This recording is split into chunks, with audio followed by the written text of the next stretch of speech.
Now King Herod heard of Jesus, for his name had become well known. People were saying, "John the Baptizer must have risen from the dead, and that is why these miraculous powers are active in him." Others again said, "He is Elijah," and others, "He is a prophet, like one of the great prophets."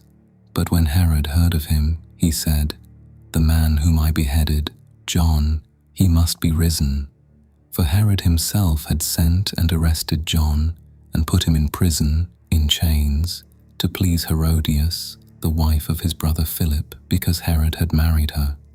For John had said to Herod, "You have no right to be living with your brother's wife." So Herodias was incensed against John and wanted to put him to death, but was unable to do so because Herod stood in fear of John, knowing him to be an upright and holy man, and protected him. He had listened to John, but still remained much perplexed, and yet he found pleasure in listening to him. A suitable opportunity, however, occurred when Herod, on his birthday, gave a dinner to his high officials and his generals and the foremost men in Galilee.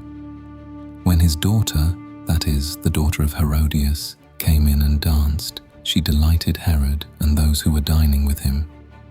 "Ask me for whatever you like," the king said to the girl, "and I will give it to you." And he swore to her that he would give her whatever she asked him, up to half his kingdom. The girl went out and said to her mother, "What must I ask for?" "The head of John the Baptizer," answered her mother. So she went in as quickly as possible to the king and made her request. "I want you," she said, "to give me at once, on a dish, the head of John the Baptist." The king was much distressed, yet because of his oath and of the guests at his table, he did not like to refuse her. He immediately dispatched one of his bodyguard with orders to bring John's head.